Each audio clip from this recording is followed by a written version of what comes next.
When we decided to make the trip to Mexico that summer, I told myself it would be a chance to say goodbye to the familiar before I left for Marine Corps training. My girlfriend, nearly 5 months pregnant, wasn't thrilled about traveling in the heat, but she came along anyway. "One last visit before everything changes," I had said. She had just rolled her hazel eyes and muttered something about me being sentimental. The family welcomed us with open arms, their joy filling the dusty air of my grandmother's old home. It had been years since I'd been back, and the changes struck me immediately. The house was a patchwork of old and new, with half-finished walls and missing doors.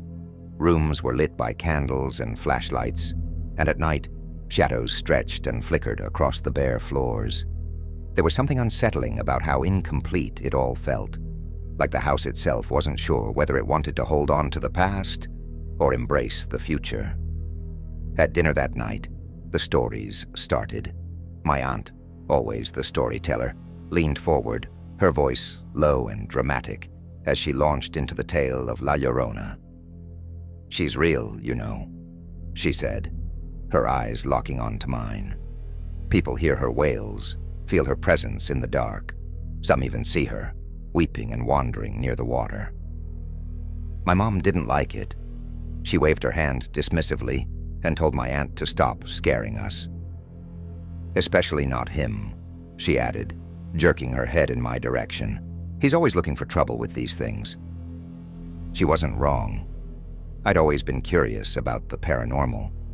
Not that I believed in it exactly, but the idea of it intrigued me. My girlfriend stayed quiet, her expression unreadable, though I caught her stealing a glance at me when the conversation got intense. Later that night, we were shown to our room, or what was supposed to be a room. It was my old bedroom, but it barely resembled the place I remembered. The walls had been stripped down, and there was no door, just a flimsy sheet nailed to the frame. The window above the bed was still there, though, a rectangular hole that opened out onto the dark yard. The breeze rattled the makeshift metal door at the back of the house, and every sound seemed louder in the quiet. As we settled in, the stray dog that had been hanging around all day curled up just outside the doorway. My girlfriend looked at it skeptically but said nothing. "Good dog," I whispered to it, glad for the company. We climbed into the old bed, its creaky frame groaning under our weight, and tried to sleep. But the night didn't feel right. It wasn't just the house or the darkness pressing in around us. There was something in the air, something heavy and still, like the quiet before a storm. My girlfriend fell asleep quickly, her exhaustion outweighing her unease. But I lay awake, staring at the ceiling and listening to the night. I told myself it was nothing, just a house, just a quiet night in the countryside. And then, somewhere in the distance, I thought I heard it, a faint, mournful sound that rose and fell like a cry carried on the wind. I froze, every hair on my body standing on end. It was probably just my imagination, I told myself. But deep down, I wasn't so sure. The sound came again, this time a little clearer. It wasn't the wind, it wasn't an animal. It was a cry, long and mournful, carrying a sadness so deep it made my chest tighten. I tried to tell myself it was nothing, maybe a trick of the breeze through the trees or an echo from the distant hills. But my gut knew better. Next to me, my girlfriend stirred. "What's wrong?" she mumbled, her voice groggy but edged with concern. I hesitated, not wanting to scare her. "Nothing. Just thought I heard something outside," I whispered. But even as I said it, the sound came again, closer now and unmistakable in its human-like sorrow. Her eyes opened wide, and I could see the skepticism she'd carried earlier in the night melting into unease. We sat up together, straining to listen. The house felt impossibly quiet, the kind of silence that makes every creak and rustle seem amplified. I glanced at the window above the bed, but the night outside was pitch black, the yard swallowed by shadow. My heart was pounding, but I forced myself to get up. "I'm going to check," I said, grabbing the flashlight from the floor. "No," she said sharply, grabbing my arm. "Don't." Her grip was tighter than I expected, her fear stronger than her usual rationality.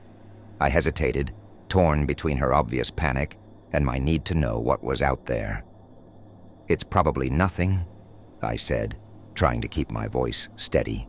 "Just stay here." But before I could move, the stray dog outside started to growl.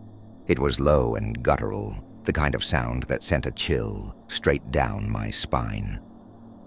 The cry came again, louder and closer, and the dog's growl turned into frantic barking. My girlfriend clutched my arm harder, her breath coming in shallow gasps. "This isn't funny," she whispered, as if I had anything to do with it. The barking grew louder, more desperate, and was soon joined by other dogs in the distance. Their howls and snarls filled the night, a chaotic symphony of fear and aggression. My heart was racing now, every instinct in me screaming to stay put. I sat back on the bed, pulling her close as the sounds outside reached a fever pitch.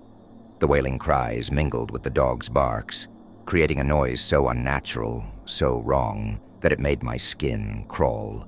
The window above the bed rattled suddenly, as if struck by something or someone. We both froze, staring at it, expecting to see a face or figure appear at any second. But there was nothing, just the darkness pressing against the glass as the cries and barking continued outside. "Stay down," I whispered, pulling the blanket over us like it could shield us from whatever was out there. My girlfriend didn't argue. She buried her face in my chest, her hands trembling as she clung to me. I wanted to say something reassuring, something that would make this all feel less real, but I couldn't. The truth was, I was just as terrified as she was. I don't think either of us slept a second that night. The cries would rise and fall, sometimes seeming to drift away, only to surge back, louder and closer than before. The barking and snarling outside grew more frantic, a feral chaos that made me grip my girlfriend tighter under the blanket. Every now and then the window would rattle, the sound sharp and deliberate, like something or someone was testing it. At some point, the cries stopped, just like that. 1 second they were there, wailing with a sorrow so raw it felt like it could reach inside you and pull something out, and the next, there was nothing. But the silence wasn't a relief. It was thick and oppressive, wrapping around us like the blanket we huddled under. I could still hear the blood rushing in my ears, and every little creak of the house sounded like a footstep coming closer. The barking outside faded too, leaving only the occasional whimper or shuffle of paws. I wanted to believe it was over, that we'd made it through the night and whatever had happened was gone. But I didn't trust it. My body wouldn't let me. Every muscle was still tense, every instinct still screaming at me to stay alert. Beside me, my girlfriend was trembling. I couldn't tell if she was crying or just shaking, but I didn't ask. Finally, the first faint light of dawn started to filter through the window. It wasn't much, just a pale gray creeping over the black, but it was enough to convince me to move. I eased out from under the blanket, my legs shaky as I stood. My girlfriend grabbed my wrist. "Don't," she whispered, her voice hoarse from crying. "I just need to check," I said. My voice didn't sound like my own, but I meant it. I needed to see for myself, to prove to myself that it had been real, or that it hadn't.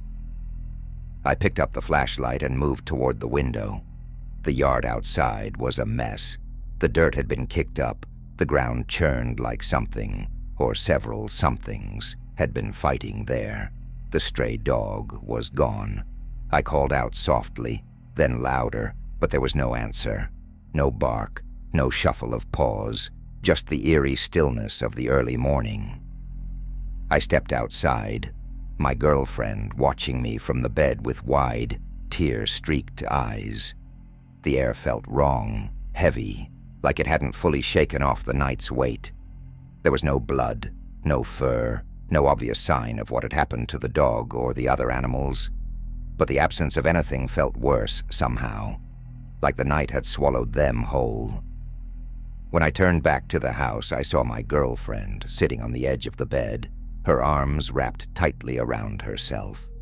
We left Mexico the next day. She didn't say much on the drive back, and I didn't push her.